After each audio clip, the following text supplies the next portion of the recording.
Banyak sekali mungkin di antara kita sini, terutama orang yang dari Asia, dari Indonesia, gemar sekali sepak bola. Benar apa enggak?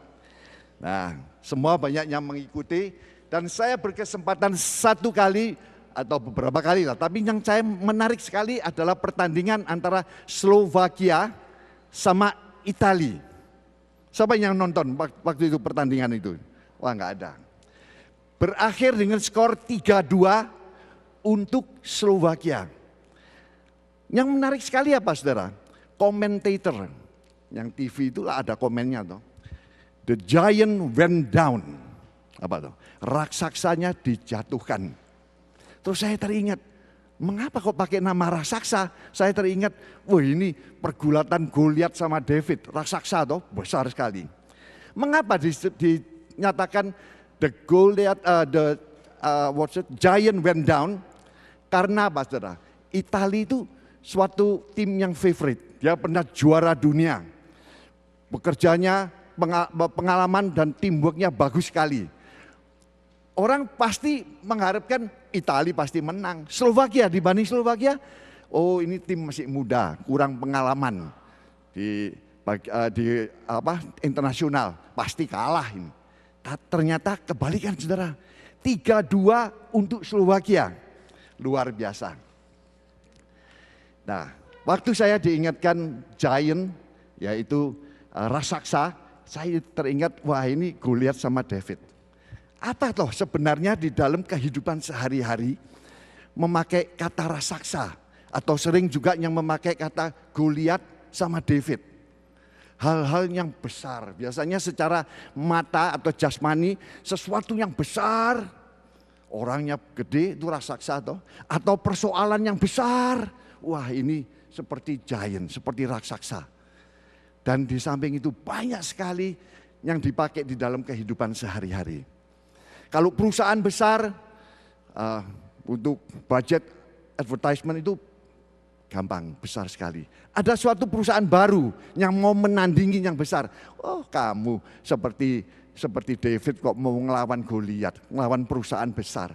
Nah itu sudah perbandingan. Demikian kalau orang yang kuat, besar, lawan anak kecil. Yang kecil pasti wah mesti kalah sudah. Ini dari kehidupan sehari-hari. Yang lebih dari itu saudara, banyak sekali persoalan-persoalan hidup yang menjadi hambatan dalam kehidupan kita ini. Apakah itu? Bahwa banyak persoalan yang kita hadapi. Bangun tidur langsung kita pikir, wah nanti bekerja lagi. Bertemu dengan bos yang rasanya kurang senang sama saya. Bergaul dengan teman-teman sekerja juga rasanya nggak bisa enak begitu. Jadi males, mau bangun itu sudah pikir, kerja lagi.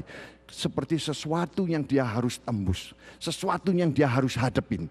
Karena itu merupakan yang mengganggu kehidupan atau perasaan di dalam tubuh seseorang. Hal-hal tekanan hidup, baik financial, terutama yang juga mencari pekerjaan. Sudah berkali-kali saya interview, rasanya kok terus tidak ada kesempatan, ditolak. Lama-lama itu merupakan sesuatu rasanya beban. Sudah mau dengar interview atau mau cari saja udah malas sudah. Nah, hal-hal ini sering kita hadapi di dalam kehidupan kita sehari-hari. Belum lagi kekecewaan. Kalau kita sudah dikecewakan oleh teman, terutama teman dekat. Wah rasanya sudah orang bilang percuma lah kita mau dekat-dekat, mau terus terang. Toh nanti ya digosipkan, diomongkan, macam-macam lagi. Itu juga merupakan suatu hindrance. Sesuatu yang menghalangi supaya kita bisa hidup enak, tenang. Terima kasih Tuhan. Bukankah nyanyian tadi, sedetik pun sebetulnya Tuhan tidak pernah meninggalkan kita. Tetapi mengapa kita masih mempunyai perasaan itu? Sakit penyakit, sudah berkali-kali, sudah berdoa, sudah kemana, kok enggak sembuh-sembuh. Kita mulai tanya, Tuhan kenapa? Itu semua merupakan hambatan, hindrances atau bottleneck yang kita hadapi dalam kehidupan sehari-hari. Tapi ingat saudara, kita mempunyai Allah yang luar biasa besarnya. Kita akan baca bersama 1 Yohanes 5. 1 Yohanes 5, saya minta di slide di sini. Ya. Siapa yang tidak bawa Alkitab, catat saja 1 Yohanes 5 ayat 4. Atau siapa yang sudah baca booklet Daily Devotion dari last week, di sini ada, di situ ada juga. Saudara boleh nanti lihat lagi ya.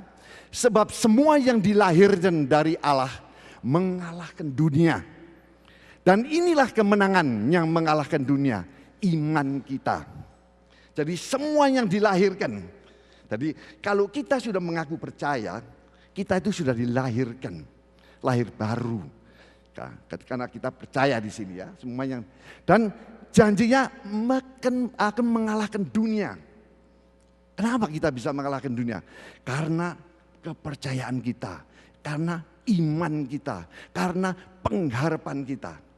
Jadi kalau saudara mempunyai Goliat, seperti tadi yang saya singgung sedikit, sesuatu yang besar, baik sakit, penyakit, keadaan keuangan, mencari pekerjaan, sesuatu yang masih belum menentu. Pegang janjinya dia. Kita orang percaya, kita pasti menang. Karena iman itu terus kita berharap. Jadi itulah pendahuluan sedikit saudara. Kita sudah dilahirkan, dengan iman kita dijanjikan kita akan menang. Menang itu berarti kita akan mengatasi, kita akan berani menghadapi segala persoalan. Dan ada 3 dasar untuk menang. Untuk menghadapi Goliat ini ada 3 dasar. Dasarnya supaya gampang saya ambil, supaya saudara pulang nanti masih ingat IMF. Saudara tahu IMF apa? International Monetary Fund. Bukankah kehidupan dalam hidup ini kita perlu apa? Orang bilang perlu yen, perlu uang, perlu apa? Saya tidak larang saudara cari uang sebanyak mungkin, karena uang diperlukan untuk dalam hidup. Tapi yang penting jangan sampai kita menjadi hambanya.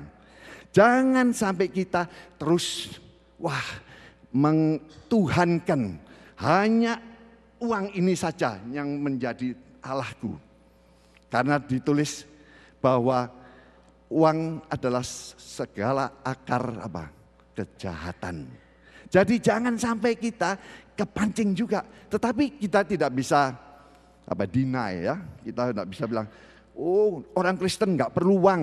Ayo siapa yang bilang orang Kristen tidak perlu uang? Angkat tangan. Loh kok nggak ada?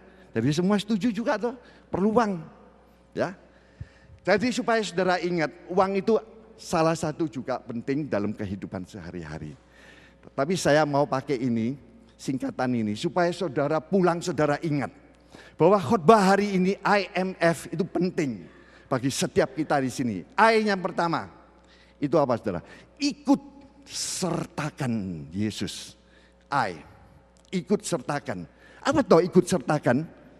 Ikut sertakan itu ingatlah setiap saat akan kebesaran Dia. Bawalah Dia serta kemana saja.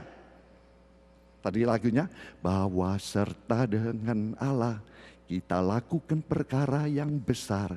Jadi itu janji Dia. Bawa serta, jangan sampai dilupakan. Ya. Terus terang saja, kebanyakan dari kita di sini lebih ingat cellphone-nya daripada Tuhan Yesusnya. Percaya apa enggak saudara? Kalau kita sudah di mobil misalkan, oh iya ada yang enggak bisa lepas dari cellphone. Jadi cellphone itu lebih di sini. Tapi dalam hal-hal yang penting kita lupa Tuhan kita. Kita lebih ingat cellphone kita, call ini. Mulai hari ini, coba. Lagi sekali saya tidak salahkan kalau saudara mesti bawa cellphone, apalagi sekarang dengan cara-cara kalau kita apply job semuanya banyak yang pakai internet, pakai phone dan teleponnya ini canggih sekali, bisa semuanya, bisa fax internet, bisa semuanya. Tapi yang penting ingatlah, ikut sertakan Tuhan. Kemana saja kita pergi, ingatlah Jadi Tuhan Yesus itu supaya bersama-sama kita terus. Karena kalau ikutlah bersama-sama terus. Orang fellowship itu at least perlu 2 orang. Loh, bagaimana kita fellowship dengan Tuhan? Ya kita sudah 2 orang. Roh kita fellowship dengan Dia. Kalau kita bersama-sama dengan Dia. Ini saudara catat saja, di slide tidak ada. Di Mazmur 16 ayat yang ke-11. Yang dinyatakan di hadapanmu. Kau nyatakan jalan kehidupan. Di hadapanmu ada penuh sukacita. Di hadapanmu, yaitu tangan kananmu penuh dengan kenikmatan. Apa saudara semuanya itu? Tuhan itu semuanya saudara. Kita diberitahu jalannya kehidupan. Bukankah kita hidup di sini ini memerlukan penunjuk jalan. Supaya kita jangan sampai nyasar. Nah, kalau kita berfellowship dengan Dia, bersama dengan Dia, bawa Dia kemana-mana, di dalam segala hal, Dia itu memberitahukan, nih loh, ini yang harus kamu lalui, ini yang harus kamu kerjakan, ini yang tidak harus kamu katakan, semuanya. Ya, jadi satu, diberitahukan jalan. Yang kedua, ada sukacita. Sukacita ini salah satu hal yang luar biasa. Tidak ada seorang pun kaya atau miskin bilang gua nggak perlu sukacita kok. Pokoknya uang masuk di sini terus sudah beres. Saudara, kita ini hidup mulai dari kecil disekolahkan untuk supaya lulus, supaya punya pekerjaan, supaya saudara bisa punya uang, bisa hidup, bisa berkeluarga, bisa beli rumah, beli mobil, bisa jalan-jalan kemana-mana. Itulah dasar-dasar terutama dari orang-orang ya atau orang tua kita. Karena ya sekolah yang pintar loh, sekolah yang sampai kita bisa earn money, bisa. Nah, lagi sekali, uang perlu, tapi itu tidak semua, tidak seluruhnya kita harus hanya pegang uang saja, ikut sertakan Tuhan. Kita bisa usaha macam-macam, bisa sekolah sampai title-nya 4. Atau apapun juga. Tapi kalau jalannya itu bukan jalannya Tuhan, saudara akan tidak merasakan sukacita dan bahagia. Coba bagi mereka yang belum pernah ngalamin, coba tanya sekarang pada saat ini, Tuhan saya mau memang sukacita, tapi rasanya susah. Bagaimana bisa sukacita kalau lihat pulang di rumah anak saya, sudah tidak akur, ada yang pergi sama teman-temannya, berkumpul, melakukan hal-hal yang sebenarnya tidak boleh dilakukan. Bagaimana saya bisa sukacita? Karena ya saudara, jangan lupakan Dia, bawa Dia, beserta Dia, fellowship dengan Dia. Karena Dia akan memberitahukan jalan kehidupan kita. Dan Dia akan memberikan wisdom. Wisdom itu adalah apa saudara? Kalau menurut definisi saya yang gampang, wisdom itu memang tidak bisa dicari. Wisdom itu hanya bisa diminta. Karena Tuhan berkata sendiri dalam firman-Nya, barang siapa yang kurang hikmat, mintalah padaku. Jadi Tuhan itu sumbernya hikmat semuanya. Akal manusia penting, ingatan manusia penting. Tapi kalau ingatan dan akal saja itu masih kurang lengkap. Kalau akal, ingatan, logik semuanya dicampur dengan firman Tuhan, itu akan menjadi wisdom yang luar biasa. Dan kalau kita cinta sama Tuhan, wisdom dan pengetahuan itu blend jadi satu. Blendnya itu apa? Setiap kata-kata, setiap kita membuka mulut kita, at least kita searah dengan apa yang Tuhan kehendaki. Ini perlu latihan, saudara. Perlu latihan. Kembali kepada Daniel, atau David sama Goliat. Karena hari ini saya nggak sempat, ini sudah ya, tolong sudah ini. Karena hari ini saya tidak sempat baca seluruh chapter dari 1 Samuel 17. Bagi saudara yang belum pernah baca, bacalah di rumah. Karena menarik sekali ceritanya dan banyak sekali hal yang bisa kita pelajari bersama itu. Jadi 1 Samuel 17, saudara catat, baca di rumah saja. Pada suatu hari, David ini karena dia lah gembala mengembalakan domba di padang. Ayahnya bilang, David kamu besok pergi ya ke lembah ini. Lembahnya itu Soko, bukan Soho ya. Soho itu Ya, ini Soko, lembah di mana orang Palestina berperang dengan orang Israel. Peperangan. Dan waktu David disuruh oleh ayahnya mengirimkan roti dan semuanya dan melihat bagaimana saudaranya. Karena 3 saudaranya yang tertua ikut berperang. Pagi-pagi dia sudah siap, semua sudah ditaruh di keledai, dia berangkat. Waktu sampai di tempat pertempuran, di medan pertempuran, dia menyerahkan itu semua roti-roti pada bagian logistik. Jadi bukan, wah ini kakakku sendiri, tidak. Serahkan supaya nanti bisa dibagi. Waktu dia jalan mau melihat pada kakaknya Eliab, dia dengar ada orang gede teriak-teriak. Mana barisan Israel, barisan Allah. Dia mencemoohkan Allah. Si David ini dengar, jalan pergi kakaknya, dia bilang, itu siapa itu? Orang gede yang tidak bersunat itu kok berani menghina Allahku. Lalu kakaknya bilang, sudah kamu ini ada apa datang sini? Langsung tidak dilayani. Itu biasanya kakak lah begitu toh, ini anak kecil lah dianggap remeh begitu. Tapi karena Davidnya itu, waduh ini orang kurang ajar sekali nih. Allahku yang luar biasa diolok-olok, dia tidak putus asa. Dia pergi ke lainnya, ke orang yang lain, tanya lagi. Sampai beberapa orang, oh ini orang anak kecil ini kok rasanya determined sekali. Disampaikan kepada Raja Saul. Ini ada anak begini-begini, panggil. Dipanggil, dia dapat job interview. Nah ini saudara, kalau saudara menghadapi sesuatu yang besar, jangan putus asa. Kalau saudara sudah ditolak berkali-kali mau interview, jangan putus asa, hadapi. Seperti David, dia menghadapi ke Saul, Raja Saul.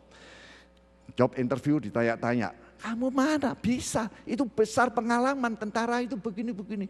Lihat itu tombaknya beratnya sekian, shieldnya berapa begini.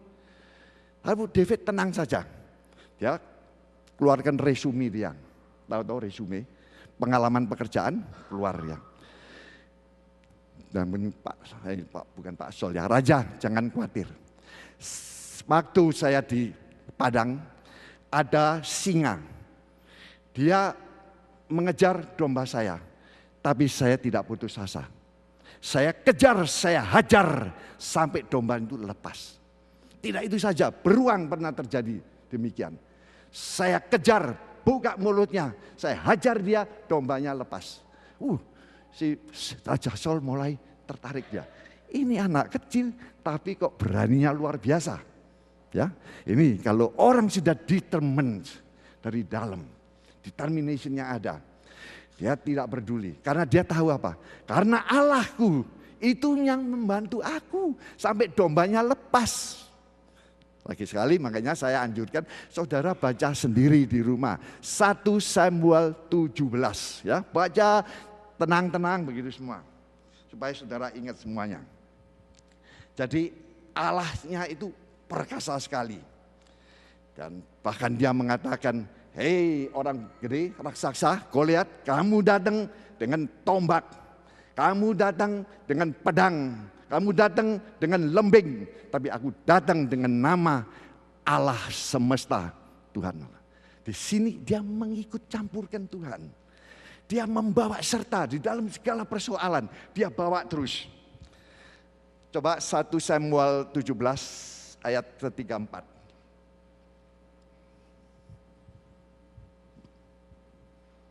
Tetapi Daud berkata kepada Saul, hambamu ini biasa mengembalakan kambing domba ayahnya.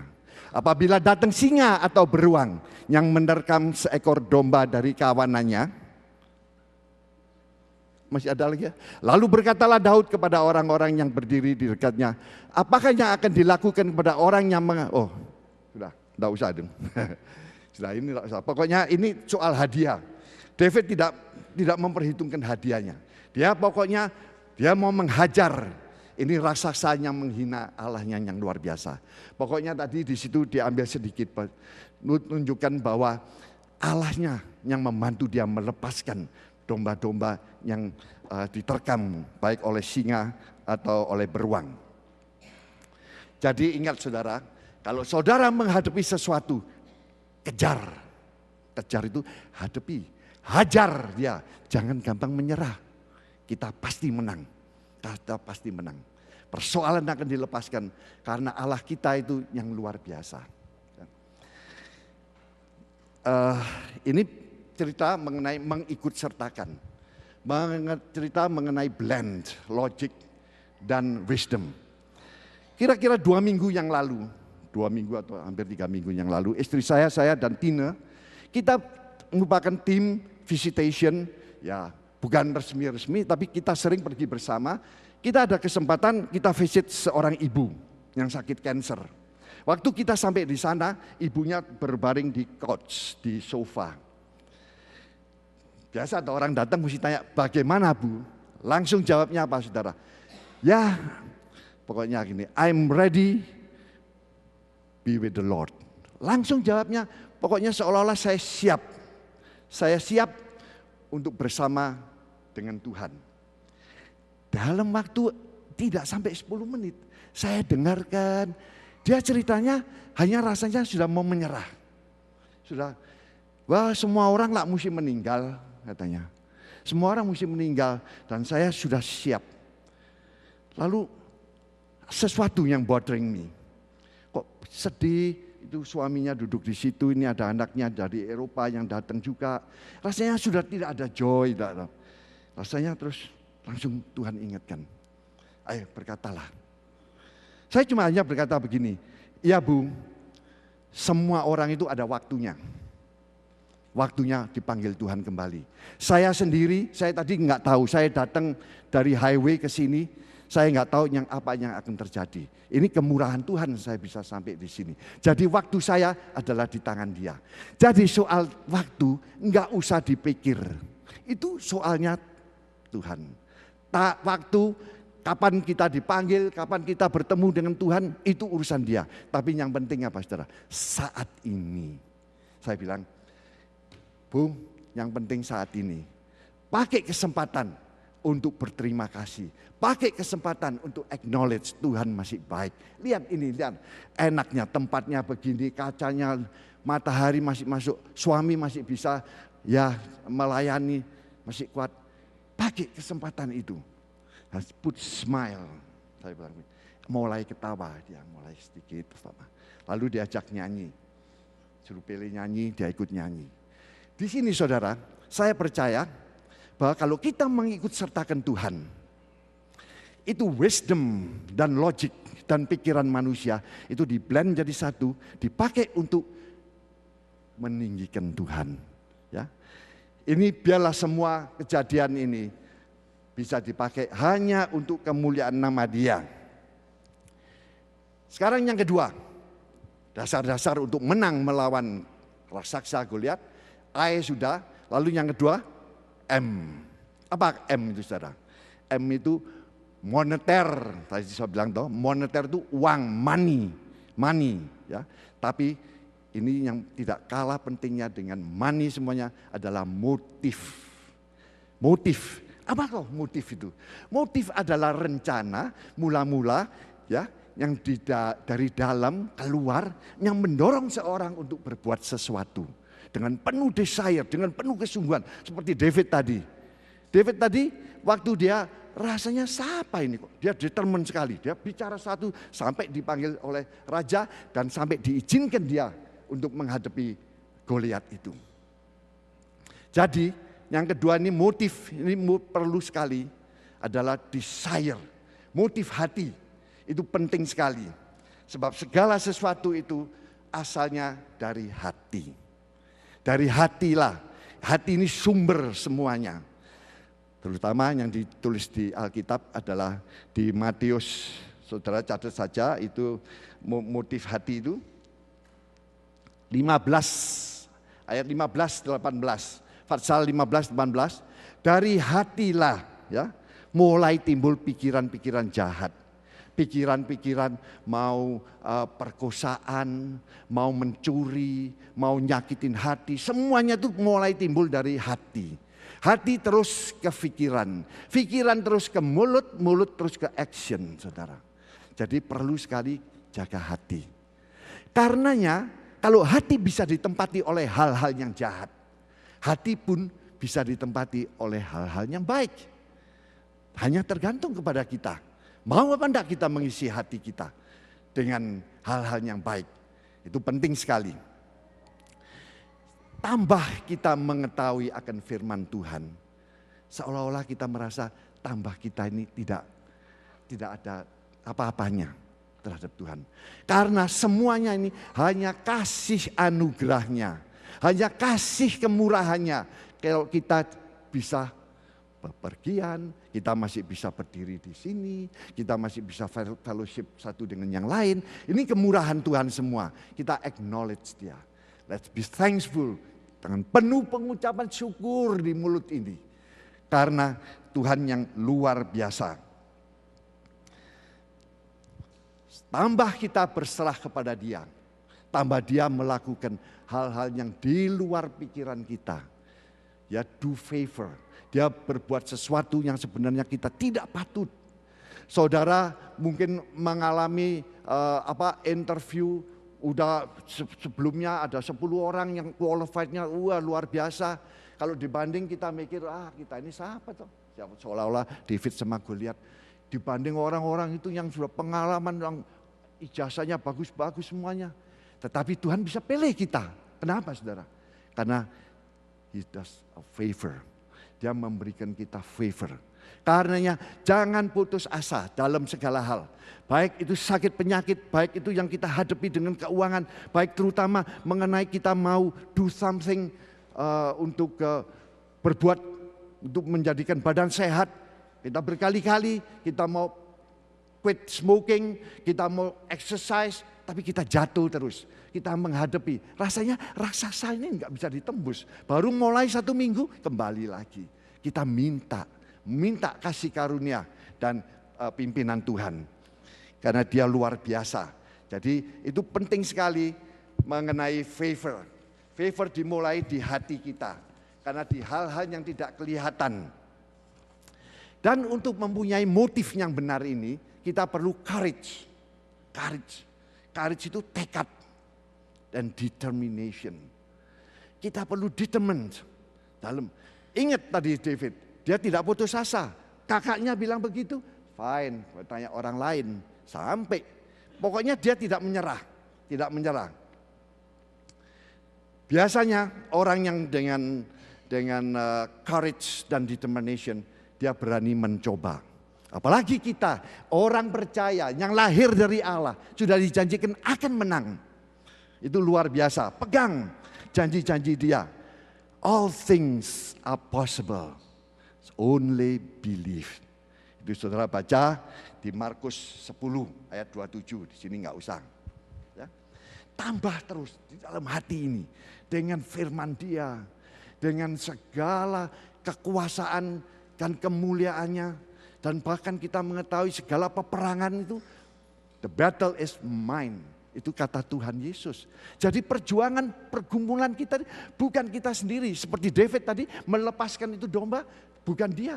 Tuhan, dia acknowledge Tuhan lebih besar. Spirit yang di dalam kita, the spirit of power. Ini memberi kita apa? Berani konfront. Sering kalau di dalam peperangan konfront itu apa? Confrontation, tembak-tembakan. Tapi kita enggak. Kita menghadapi Goliat yang di dalam sini, konfront itu kita berani menghadapi. Apa sekarang kita hadapi? Kalau kita terus-terusan ditolak di apa, kita berani. Mungkin kekurangan kita minta Tuhan apa? Kekurangannya ini, tunjukkan. Dan kita berani menghadapi. Karena kita mempunyai the spirit of power. Yaitu Roh Kudus yang di dalam kita itu lebih besar daripada dia yang di dunia. Spirit of love itu juga di dalam kita. Spirit of love itu apa? Kita berani speak out the truth. Memang untuk mengatakan sesuatu yang benar sering itu tidak merupakan sesuatu kesenangan atau sesuatu yang orang langsung senang semua. Mungkin orang yang kena persoalan itu kita menyatakan kebenaran, mungkin dia benci sama kita. Tapi saudara, kalau kita lakukan dengan motif yang benar, kita lakukan dengan spirit, dengan roh kasih, kita berani menyatakan kebenaran. untuk kemuliaan nama Dia. Itu penting sekali. Kalau ada spirit of courage dan determination, ada spirit discouragement. Maksudnya orang yang discourage. Kalau saudara ada seorang teman datang, ya, dia memohonkan sesuatu, pokoknya ingin mendapat pendapat atau apa. Nah, kalau saudara tidak bisa memberikan encouragement, lebih baik diam. Jangan seenaknya saja keluar asal, wah dia perlu pertanyaan lalu saya jawab. Contohnya begini yang gampang sekali. Orang baru datang dari Indonesia. Dia di sana punya bisnis. Sampai di sini dia bilang misalkan sama si A, gua ini mau buka bisnis sama seperti di Indonesia gini-gini. Kapan? Ya segera. Nah, lalu kalau orang penuh dengan wisdom Tuhan, dia mulai mendengar semuanya. Apa rencanamu di sini atau apa begitu. Jangan langsung kita bilang, oh nggak bisa kamu. Banyak orang yang baru datang buka bangkrut. Ya. Langsung udah diputus itu. Dengerin saja dulu. Setelah itu dengan hikmat Tuhan, kasihlah encouragement. Itu bagus. Kalau kamu memang mau ada rencana buka sendiri di sini apa, memang kamu bisa maju, besar dan semuanya. Kalau kamu ikut orang itu misalkan hanya terbatas sekian. Nyatakan kebenaran, tapi dengan hikmat. Kalau menurut saya, sebetulnya karena kamu baru datang, kamu tidak mengetahui situasi di sini bagaimana semuanya. Apa enggak baiknya kamu cari pengalaman, kerjalah beberapa bulan atau setengah tahun atau apa, cari sambil kita melihat suasana. Nah ini namanya encouragement. Jangan langsung kita putus, kita cut sehingga memberi dia discourage. Iya ya, kalau begitu takut di sini. Nah, ini. Awas, dan banyak hal-hal lain saudara. Ya, dalam hidup ini, baik soal kesehatan. Kalau kita bukan seorang dokter atau apa, itu bukan pasien kita. Jangan kita blang. Menurut internet begini, jangan. Dengan hikmat Tuhan, minta bagaimana kita bisa lead orang itu supaya dia di-encourage, dia diangkat.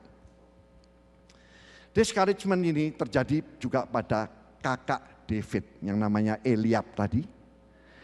Dia itu tidak langsung memberi keterangan kayak atau apa, langsung bilang, saya tahu kamu ini memang sombong. Saya tahu keberanianmu. Kamu sudah pernah menyerang sama singa, sama beruang. Kamu datang di sini ini ada apa toh? Siapa yang jaga dombamu? Ini seorang kakak saudara. Eliab kakak yang besar. Jadi discouragement itu sering datang dari mana? Dari orang-orang di sekitar kita. Karenanya punyailah motif yang benar kalau kita akan memberi encouragement. Jangan discourage. Kalau discouragement itu diboncengin oleh agenda kita masing-masing. Kita sering lihat kalau saya berikan ini yang sebenarnya teman saya ini. Nanti kalau dia sukses, oh kelihatannya saya tambah rendah, saya enggak sukses. Bahkan di belakang selipnya situ terselip dia jealousy. Kalau jealousy jangan kasih encouragement apa-apa saudara. Motif kalau tidak benar jangan encourage apa-apa. Dan sini saya percaya Eliab itu karena sudah enggak senang sama adiknya itu. Karena si David ini begitu determined, begitu sungguh-sungguh kepada Tuhan, pada apa? Terus dia jawab, loh kak saya ini cuma tanya saja. Sampai dia bilang begitu. Jadi saudara ingat, awas. Jangan beri encouragement atau discouragement kalau saudara tidak tahu atau motifnya itu tidak benar di hadapan Tuhan. Jadi saudara penting sekali. Jangan sampai kita mempunyai motif yang tidak benar di hadapan Tuhan. Di suatu desa di London. Ada seorang yang suka gosip. Hampir seluruh kota itu tahu semua. Itu gosiper. Ada soal kecil saja semua seluruh kota tahu. Nah, sekarang lewatnya apa saudara? Lewat internet, lewat macam-macam ya, lebih cepat lagi. Lalu ada seorang ya namanya DJ. DJ ini lady mau do good. Dia ingin mengubah. Ini enggak baik ini desa ini. Wah apa ini? Itu gosip itu bagaimana itu? orang semua digosipin dan semua rasanya banyak yang komplain sakit hati. Dia datang kepada pasturnya. Tapi pasturnya ini hikmat sekali. Waktu didatengin gini, kenapa? Ya saya mau do something ini. Sebab kota kecil ini penuh dengan gosip. Apa yang saya harus perbuat? Wah, terus pasturnya bilang, kamu ambil feather. Feather itu bulu yang paling halus dari apa? Dove atau dari apa? Berapa yang kamu perlukan? Ya ini kira-kira ada 30 orang yang sudah pernah digosipi, dia kesel gini-gini. Ya bawa 30 feather. Lalu taruh di feathernya di depan pintu rumah orang-orang yang pernah digosipin. Taruh ini semua sudah. Datang lagi pasturnya. Sudah pastor, I've done it. Saya sudah lakukan semuanya ini. Sekarang apa? Sekarang kamu kembali lagi ke rumah-rumah itu lagi, ambilin feathernya satu persatu. Jadi setengahnya ya pikirnya, ini pastor ini apa tuh? Sudah disuruh taruh, disuruh ambil lagi. Betul, dia pergi. Pergi kembali lagi, ditanya, mana feathernya? It's all gone katanya. Semua apa? Kena tiup, pergi semua, hilang. Pelajaran apa saudara yang kita ambil di sini? Gosip atau kata-kata yang tidak baik. Unkind words. Itu naruhnya gampang saudara. 30 orang dalam satu desa itu. Tapi cepat hilang. Cepat hilang itu apa? Membekas. Saudara tidak bisa mengambil kembali. Jadi punyailah motif yang benar. Di dalam segala hal. Sebab motif yang tidak benar itu akan membekas. Membekas dan tidak bisa diambil kembali. Kami percaya dan saya percaya juga kita sebagai anak-anak Tuhan yang lahir dari Tuhan tadi. Dengan iman kita akan menang, kita akan menghadapi semuanya itu. Yang terakhir, F, IMF. F-nya kalau di monetary fund. Fund itu apa tuh saudara? Fund itu dana. Fund. Bukan fun, have fun ya, fund. Pokoknya dana. Di situ dikumpulkan semua seperti gudangnya uang. Oh kalau ada suatu negara yang kena kebanjiran atau apa perlu dana, kita bantu. Oh ekonomi lagi goyang, kita bantu. Jadi fund itu kalau monetary fund itu dana. Apa fund? Di Alkitab atau bagaimana menghadapi peperangan dengan Goliat ini? Yang terakhir, yang pertama ikut sertakan, yang kedua motif hati yang benar, yang ketiga apa saudara? Firman Tuhan. Firman ini adalah gudangnya saudara. Gudangnya semuanya. Saudara mau cari apa saja di firman itu ada. Firman Tuhan itu luar biasa. Karenanya hati kita ini penuhilah dengan gudang. Pakailah sebagai gudang firman. Karena di dalam sini, kalau kita penuh dengan gudang, ada orang yang perlu, gampang panggil gudang. Atau pergi ke gudang cari, oh ini keluar. Baik lewat words of encouragement, baik lewat pertolongan, lewat kasih, lewat pengampunan, lewat apa. Kita perlu menghadapi Goliat. Kita perlu kekuatan. Cari di gudang sini. Oh banyak sekali. Aku adalah Allah perkasa. Pokoknya. Dengan aku lakukan semua perkara-perkara besar. Kamu gak usah khawatir, gak usah takut. Jadi janji Tuhan itu luar biasa sekali.